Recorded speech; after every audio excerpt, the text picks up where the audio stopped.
Hey guys, how you doing? jpsarrireviews here. I hope you're having a fantastic day. Now today I want to cover Iron Studios. The past couple of weeks they've been releasing different statues for different franchises, whether you're a Marvel fan, a DC fan, a Harry Potter fan. And I want to cover them today because these pieces look really great and they have a lot of people interested. I want to break it down for you, the good and the bad. And for that reason, I'm here at the website. I will have the link in the description for those who are interested.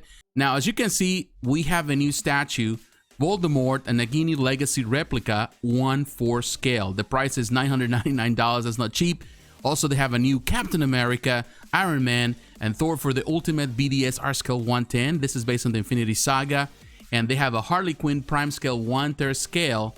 So let's start by scale. So we're going to start with the smallest pieces. As right here, we're going to start with Iron Man. And the price for this small pieces is $139.99. I don't think it's a bad price. I think it's fair. Some people will complain about it, of course, but I think it's fair.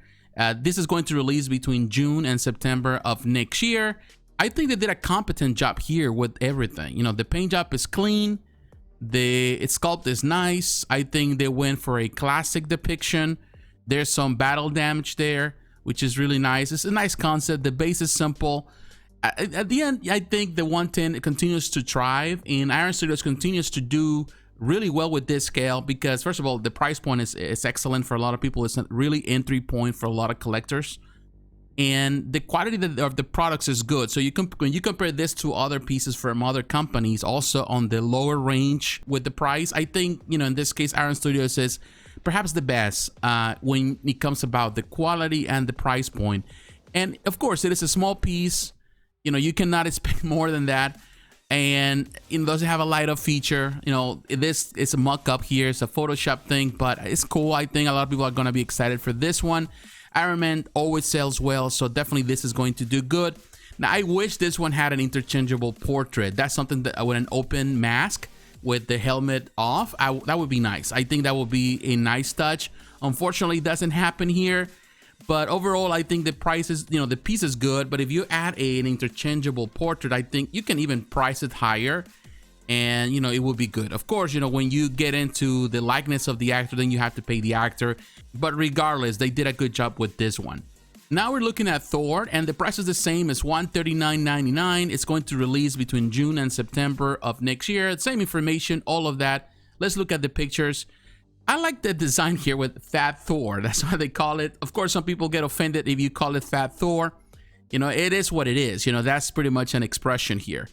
But really nice. I really like the design. I think the stance is really nice. The pose is good. They went for a good one. Perhaps it thinks it's too dark on here in the colors. Perhaps it needs a little more of a glow, perhaps a little more shine. But I think it's good for the 110. It is a sculpted K, which is nice. It's holding both hammers, the Mjolnir and Stormbreaker, which is cool. And I think the paint job is excellent on that. You know, there's some battle damage. You can see that, some shading there. Really nice, fully sculpted piece. And I think at this scale, it's going to look good. Now, this one includes an extra hand without the Mjolnir, which is nice if you are you going to pair this with Captain America. The only thing I would say, I'm not so crazy about the way they put the hand. Maybe just a fist would have been just simpler and I think better, in my opinion. Yeah, I can go with that. It's not bad, but definitely you want to display with the Mjolnir for sure. With both, I think it's going to be the best display. And you can see the base, very simple. The expression is very good. The paint job is good for the scale, for the size of this piece. I think they did a competent job there. And you can see the resemblance with the actor, which is good. And yeah, I do feel that it required perhaps a little more of a silver in the outfit. I think it's more accurate with the film. But, you know, they did what they did here. And it looks good. And now, of course, you know, here without the Mjolnir. So in this case, Captain America can have the Mjolnir, which is, I think, it's a really nice display there. So yeah, it's a great option. Yeah, I think this one also fits so well. And now we're looking at Captain America. The price is the same, $139.99, which is pretty much the standard here. It's going to release at the same time between June and September of next year. Now let's look at the pictures. Now, I do like this one. The likeness with Chris Evans is really there, as you can see. And it's such an iconic moment in the film when he grabs the Mjolnir. And I think it is good that they have it like that. Now, I do have a complaint here. This one doesn't have interchangeable hands. the Mjolnir is attached permanently there. And I wish there was a way that you could remove that. And also I wish there was a way that you could have pretty much a complete shield instead of this broken, damaged shield. Because when he grabs the Mjolnir in the film, actually his shield is still intact. So I feel that that's the only nitpick. I would say if you add this to interchangeable parts, you can even price it at $159 or even $169 if you have two different arms, and people will be okay with that. But they don't have it here, so that's a disappointment there. However, I think the likeness with the actor is there. I think they did a good job. The design with this, I think this is the best looking of the three, and I like that. Even though in this case the shield is not complete, which is a bummer for me, I still think it is the best looking statue in pretty much in this diorama, and I like it. I think they did a great job with the paint. You can see the battle damage. Of course, he's been through battle. So this showcases the moment after he battles Thanos. And I think it's good. I like that. Here you can see that expression. But yeah, the face they use it for that moment when he grabs that Mjolnir. If you go back and watch the film on that particular scene, you're gonna know that the shield is complete, it's intact. So that's the only bummer here. No interchangeable parts. They have the interchangeable parts for Thor. So in my opinion, they could have done the same for Captain America. And even though it's just a hand, that would be nice too.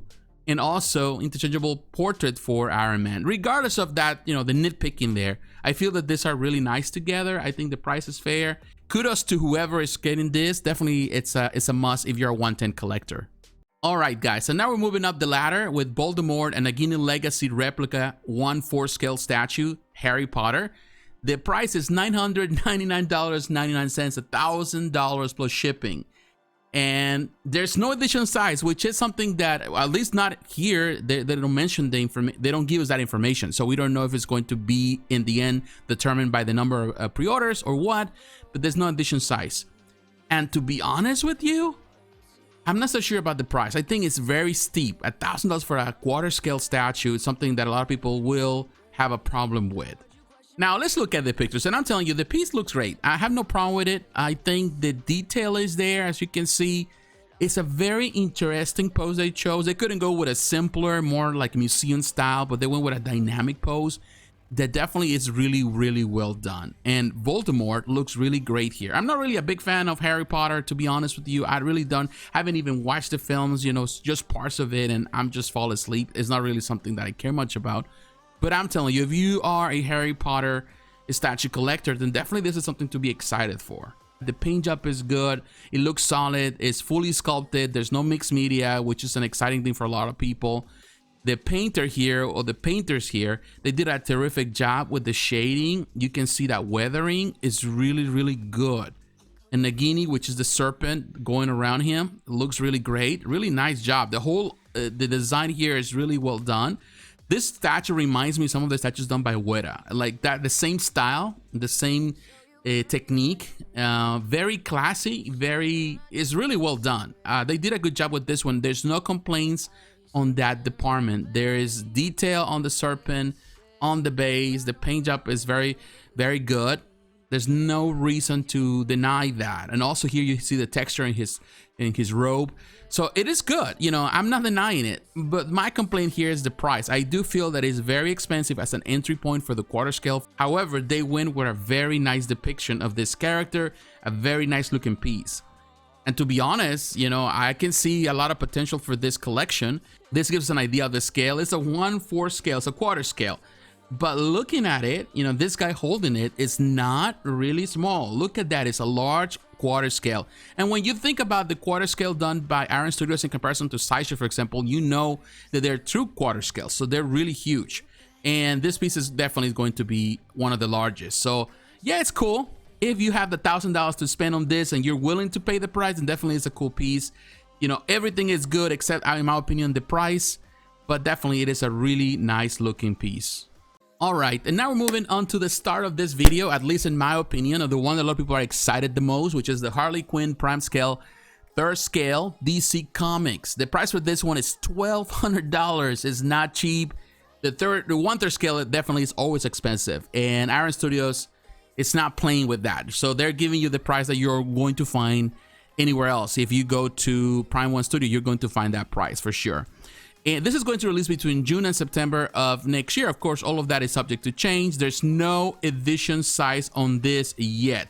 Now, I'm telling you, I do like the concept on this piece. I really like what they did here, or the idea, what they were trying to achieve with this. It's a very playful piece. And I do like this, the classic portrait of Harley, and definitely that expression on her, pretty much what she's doing with her mouth, with her lips. I like that. It's very cartoony, very Harley Quinn. And of course, she has a more modern, you know, outfit, very sexy outfit, all of that. There's this Jack in the Box Joker, looks great. And the big maze that she always carries with her, really cool. And there's a bomb right there, and the hyena. This portrait is really, really good in my opinion. So I'm kind of on the fence which one is best. I do like the modern, you know, in this case, this modern rendition, but also like the classic rendition. So these two are going to be the ones that people are going to be switching all the time. Now, this is the portrait that a lot of people have an issue with. And to be honest with you, I feel the same way. It is not my favorite portrait. I think the expression with the lips, all of that, I don't know, the mouth looks kind of weird in some ways. Not trying to diss the work of the sculptor here. Maybe it's just the angle. But this picture is not the most appealing, and this is the one that is going around. People are talking about it. They don't like the expression on Facebook, or they talk about it on Instagram, or they go to the forums. This is the one people are using as the point of contention. The other two are great. This is the only one perhaps is not the best. I would say it's good. You know, the paint up, it's good, but I wouldn't say it is perfect. You know, I can see that it lacks some detail, some shading, particularly in the hair. There are a couple of things there that require a little more attention. And this is the part here that I want to mention, that I feel that there's so many Harleys in the market today, and the 1/3 scale and also the 1/4 scale. And it's really, the market is crowded with Harley. So when you want to bring another Harley to the fray, you have to bring your A game with it. You know, you have to bring the best you can do, so people can really be attracted to your piece, because, you know, you have to compare, particularly this price point. You know, it's not a cheap one. So if you're going to invest $500 into a 3rd scale Harley Quinn, might as well just spend it on the best one you can find. And for example, Prime One Studios is producing so many. They still have some on stock. You know, they have some different variations of Harley, amazing looking Harleys. And even on the 1/4 scale, there's amazing looking Harleys. So I would say that this one is definitely in a really weird spot where it's nice. You know, for some collectors, it's going to be an option. Or perhaps in Brazil, they're going to love that. Of course, you know, people are going to support the companies of their country. So all of that. But to be honest, if I have to choose between this and anything that Prime One is producing, definitely Prime One is a much better alternative. Now, this one has a light up feature, as you can see in the base, which is a nice touch. But I wouldn't say the light up is super powerful. It's going to make any big difference, but it's cool that they added this. You have the portraits again. I think the best one would be between this, the classic, and this modern with the helmet on, all that. This one definitely doesn't look as good. So maybe they need to make adjustments to that face sculpt, and perhaps that would be a much better alternative. And the Jack in the Box looks great. I like that. That's a nice touch. So I'm not saying this just to diss on this, because in the end, I do think that they did a good job with it. Overall, it's not bad. Actually, it's not really a Jack in the Box. It's kind of like a ride and she's sitting on it now, or standing on it, something like that. But it's kind of weird because it doesn't look as it's coin operated. It doesn't say that. So it looks like a Jack in the Box, but it doesn't have the cover of the Jack in the Box. So it's weird. So ultimately, I don't know what they were attempting to do with it. It's cool from the front, from the back. It just doesn't have you don't have an idea what it really is. I'm telling you, I would say I'm kind of torn with this one because I like the concept. I like what they were trying to do. At the same time, I do feel that the market is crowded with Harleys, and there's so many options out there. This is very cartoony, so people love that. But ultimately, it's not the classic cartoon. It's just more like the modern cartoon. And, you know, it's going to do well because Harley does well. But I don't think it's going to do as great as other options out there that people are really excited for. So definitely it's going to have a tough battle up ahead. But what is your opinion? What do you think about the pieces that we covered today? What do you think about Iron Studios and what they're doing right now?